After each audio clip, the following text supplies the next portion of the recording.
Yes, Rick Smith is a good GM.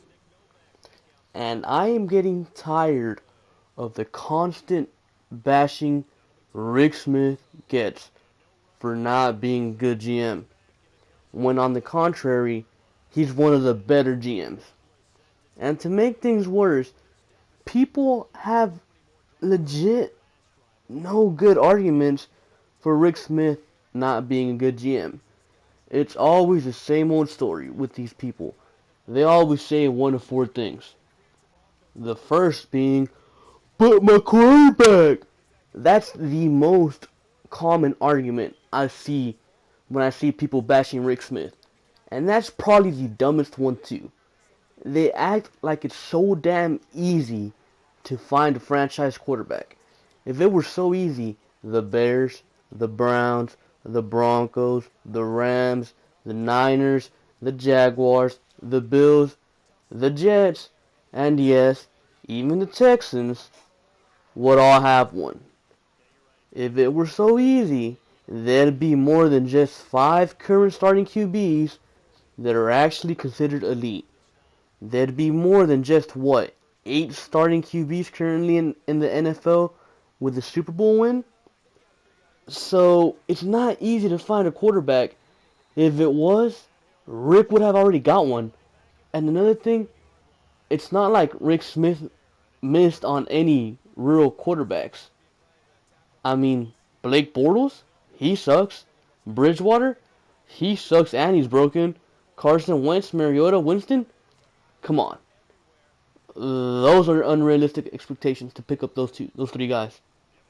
Derek Carr, let's be real. If Derek Carr came to Houston, he would have been crucified just for being David Carr's little brother. So, that's out of the equation. Dak Prescott, nobody knew he would be good. Even the Cowboys settled for him after failing to get the terrible Paxton Lynch and Connor Cook. So no, Rick Smith did not miss on any QBs.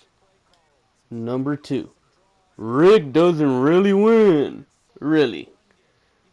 Since Rick Smith took over drafting in 2007, the Texans have only had 2 losing seasons in that 10-year span.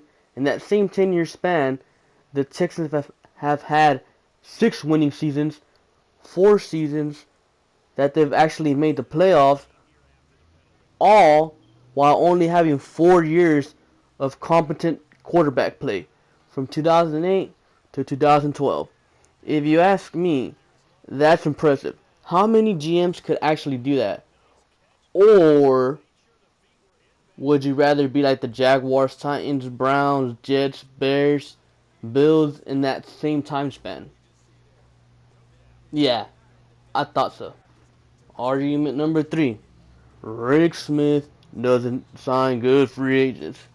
And I mean, although Brock Osweiler and Ed Reed say that's kind of true,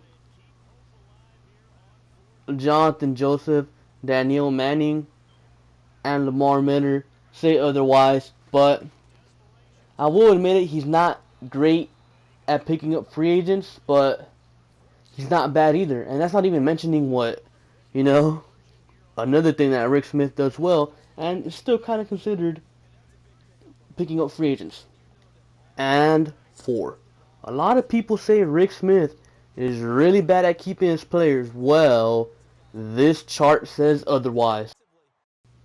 I found this chart on Battle Red Blog the other day, and this chart was made by Jeff Hunter on Twitter at Mr. Jeff Hunter. Shout out to him for providing me with this chart. And what this chart basically is, you know, players that all 32 teams in the NFL have kept since 2011. You see, the Houston Texans, right there, 2016, 100%, all of their players. If we go back to the total, let's just go to total, we're at 51.1%. That's, I want to say, the 4th best in the league in that since 2011. Yeah, I don't think Rick Smith is not good at keeping his players. It's obvious. The chart says it all. He's kept 50% of his players, and if it wasn't for 2013, it'd probably be more because, as we all know, the 2013 NFL draft was arguably one of the worst in NFL history. As you can see down there, the Tennessee Titans, terrible down there, 2012, 2013, nobody. Jacksonville Jaguars, 2011, 2012, 2013, nobody. Like, Cleveland Browns as well. Indianapolis Colts, total. Like, come on. Rick Smith is good at keeping his players that he needs to keep. So, I don't know where that argument comes from that Rick isn't good at keeping his players. Is it because of Mario Williams, maybe? I mean, did we really want to give Mario Williams a huge contract when he's not even all that great, like JJ or Clowney?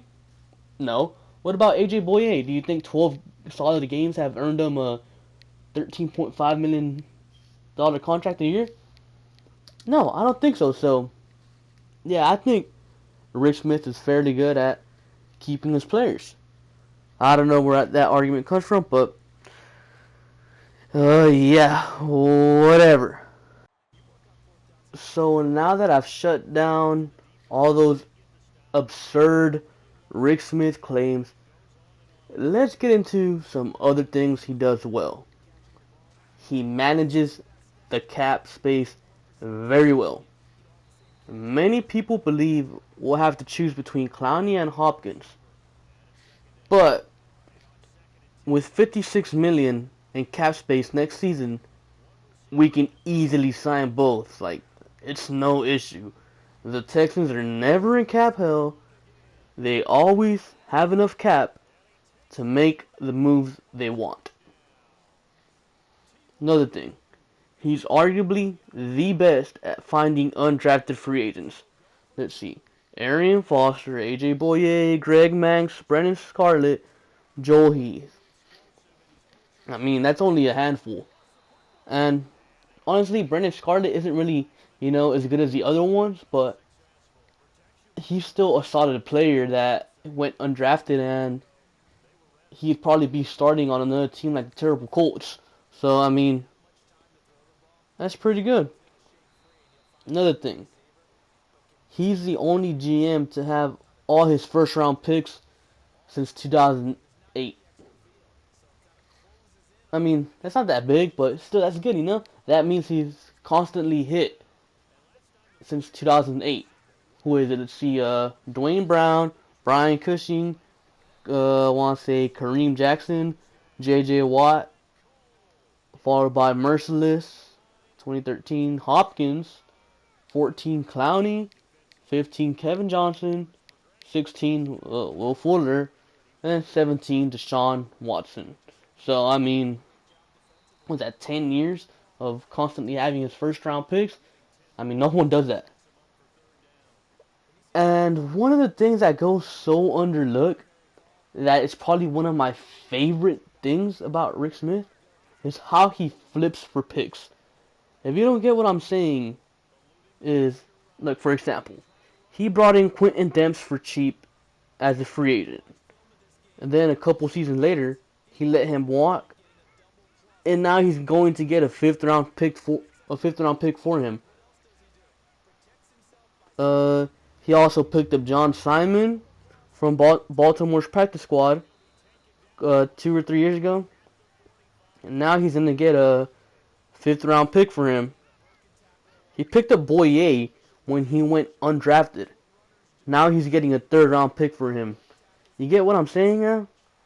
He's been able to take these players that aren't expensive, then turning them into picks. He was also able to trade Matt Schaub and TJ Yates and get some picks. He also traded a no-name tight end back in 2015 to the Bears for a 6th round pick. I don't even remember the tight end's name. That's how no name of a player he was. So, yeah, that's why I'm thinking Rick Smith is going to be able to get something out of Alfred Blue this offseason. So, yeah, those are my thoughts on Rick Smith. Make sure to like, comment, and subscribe for more Texans content. Thank you for watching, and I'll catch you guys later. Peace.